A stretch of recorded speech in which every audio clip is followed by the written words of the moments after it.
అదే వ్యవహార శైలిలో ఉంటుంది.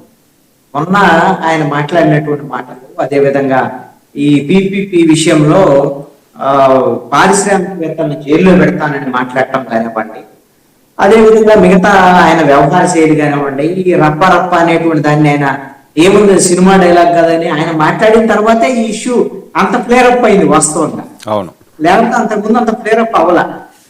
అంటే ఆయన ఎంకరేజ్ చేస్తున్నప్పుడు ఇంకే ఉంటుంది, కార్యకర్తలు మరింత ఉత్సాహంగా వెళ్ళేదానికి అవకాశం ఉంటుంది. ఇక్కడ వైఎస్ఆర్ కాంగ్రెస్ పార్టీ కానీ జగన్మోహన్ రెడ్డి కానీ ఒక అంశాన్ని తెలుసుకోవాలండి. వాళ్ళకి వాస్తవంగా చెప్పాలంటే వైఎస్ఆర్ కాంగ్రెస్ పార్టీ సంక్షేమ పథకాల విషయంలో ప్రజలకు డబ్బులు ఇచ్చినటువంటి మాట వాస్తవం, దాంట్లో ఎటువంటి సందేహం లేదు. కానీ వాళ్ళకి మైనస్ అయినటువంటి ప్రధానమైనటువంటి అంశం ఏంటంటే అప్రజాస్వామ్యం పెంచేది. ఆయన అధికారంలో ఉన్నప్పుడు ప్రతిపక్ష నాయకులు చంద్రబాబు నాయుడు, నారా లోకేష్ వాళ్ళ కుటుంబీకుల్ని తిట్టించటము, అసెంబ్లీలో తిట్టించడం, బయట తిట్టించడం, అదేవిధంగా పవన్ కళ్యాణ్ కోసమే తిట్టడం కోసమే కొన్ని మంత్రిత్వ శాఖలు ఏర్పాటు చేయటము, ఇవన్నీ కూడా జరిగినటువంటి పరిణామం. అందుకని ఆ వ్యవహార శైలి వల్ల వైఎస్ఆర్ కాంగ్రెస్ పార్టీ ఘోరమైనటువంటి పట్టుబడి చూసింది. ఈ విషయము వాస్తవంగా నిజాయితీగా సమీక్ష చేసుకుంటే జగన్మోహన్ రెడ్డికి అర్థమయ్యేటువంటి అంశం. ప్రధానమైనటువంటిది అప్రజాస్వామికం పెంచేది. రెండవది ఏంటి అంటే ప్రజలకు దూరం కావాలి.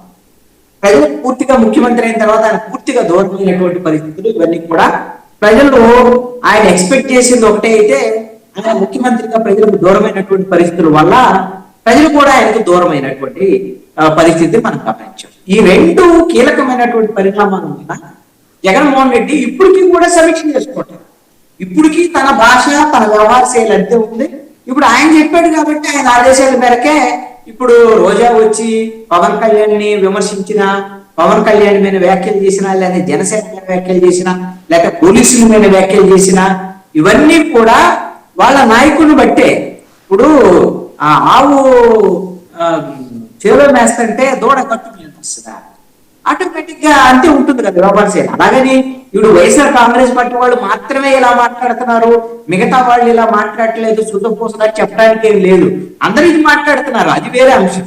అన్ని రాజకీయ పార్టీలు ఈ విధమైనటువంటి ఇష్టారీతిన మాట్లాడేటువంటి స్వభావాన్ని అందరూ అలవర్చుకుంటున్నారు. అయితే దీని వల్ల నష్టం జరిగినటువంటి వైఎస్ఆర్ కాంగ్రెస్ పార్టీ ఇప్పటికైనా దాన్ని సమీక్షించుకొని ఆ ధోరణిలో కాకుండా వాళ్ళకి కనీసంగా సమస్యల మీద, ప్రజా సమస్యల మీద, ప్రభుత్వ వైఫల్యాల మీద, ఈ ప్రభుత్వం ఏం చేస్తుంది, ఏటికి సంబంధించిన అంశాలు మన డిబేట్ లోకి వచ్చినప్పుడు ఇప్పుడు లక్ష్మణరావు గారిని అడిగాం అనుకోండి, అనేకమైన డిబేట్ లో చెప్తారు ఆయన ఏంటి ఈ ప్రభుత్వం ఎలా ఫెయిల్ అయింది, ఈ ప్రభుత్వం ఎలా ఫెయిల్ అయింది, ఈ హామీని అమలు చేయాలి, ఇవన్నీ వీళ్ళు ఇక్కడ డిబేట్ లో చెప్తున్నారు. కానీ వాళ్ళ నాయకులు, వాళ్ళ అధినాయకులు, వాళ్ళ వ్యవహార శైలి అందుకు అనుగుణంగా అసెంబ్లీలో కానీ అసెంబ్లీ బయట కానీ ప్రజల తరపున వీళ్ళ పోరాటం ఏంది, పోరాటం ఎక్కడుంది? కనీసంగా ఈ డిబేట్ లో మాట్లాడేటువంటి వైఎస్ఆర్ కాంగ్రెస్ పార్టీ వాళ్ళ తరహాలో అయినా సరే ప్రజల తరపున ఆలోచన చేసేటువంటి పరిస్థితి వాళ్ళ అధినాయకత్వం దగ్గర ఉందా అంటే అది లేదు. రోజా ఇప్పుడు ఆవిడ నాకు తెలిసి అయితే ఆవిడ ఇప్పుడు బయటికి రావడం వెనక, ఇప్పుడు మాట్లాడటం వెనక వాళ్ళ నియోజకవర్గంలో ఆవిడకు ఉన్నటువంటి ప్రధానమైనటువంటి సమస్యలు, ఆవిడకి ఉన్నటువంటి ఇబ్బంది, బహుశా నగరీలో రేపు టికెట్ వస్తుందో రాదో అనేటువంటి పరిస్థితి ఉన్న ఈ రోజుకు ఉన్నటువంటి స్థితి అది. పెద్దిరెడ్డి రామచంద్రారెడ్డికి సంబంధించినటువంటి మనుషులు ఆల్రెడీ ఆవిడ పొమ్మనటానికి లేక పొగబెట్టినటువంటి పరిస్థితులు ఉన్నాయి. అనివార్యంగా నియోజకవర్గాన్ని వదిలిపెట్టి వెళ్లాల్సినటువంటి పరిస్థితి, నియోజకవర్గానికి రాలేనటువంటి పరిస్థితులు, ఇవన్నీ ఇబ్బందులు ఎదుర్కొంటూ అంతర్గతంగా వైఎస్ఆర్ కాంగ్రెస్ పార్టీలో సమస్యలు, ఆవిడ బాధలు, ఇవన్నీ కనీసంగా అధినాయకుడు ఈ విధంగా పవన్ కళ్యాణ్ నో, జనసేన పార్టీనో లేదా పోలీసులనో తిడితే ఏమన్నా జగన్మోహన్ రెడ్డి దగ్గర ఏమన్నా మంచి మార్పులు రావచ్చు అనే ఏమన్నా ప్రయత్నాలు ఏమన్నా మరి ఆ రోజే చేస్తున్నారేమో నాకు తెలియదు. జగన్మోహన్ రెడ్డి అయితే ఇప్పుడు ఈ విధంగా అందరినీ వాళ్ళ మాజీ మంత్రులందరూ కనపడకుండా పోయారు కదా జగన్మోహన్ రెడ్డికి. ఎవరున్నారు వాళ్ళకి మంత్రిత్వ శాఖలు ఇచ్చిన మంత్రులందరూ కనపడకుండా పోయారు. కొంతమంది జైలుకు పోయారు, కొంతమంది కనపడకుండా పోయారు, కొంతమంది వేరే పార్టీలోకి వెళ్ళిపోయారు, ఇంకా కొంతమంది వేరే పార్టీలోకి వెళ్ళటానికి క్యూ పట్టేటువంటి పరిస్థితులు ఉన్నాయి. ఈ సమస్యని జగన్మోహన్ రెడ్డి ఎదుర్కొంటున్నాడు.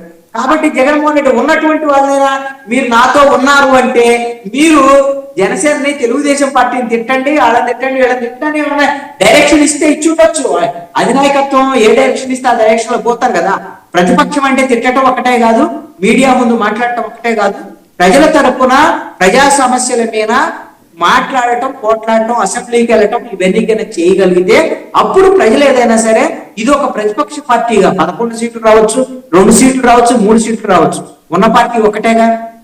కాబట్టి ఆ ప్రతిపక్ష హోదా కావాలి, నాకు ప్రత్యేక హోదా కావాలి, అసెంబ్లీకి పోతే అనేటువంటి పక్కన పెట్టి అసెంబ్లీకి పోవడానికి రెడీ అవ్వాలి. అదేవిధంగా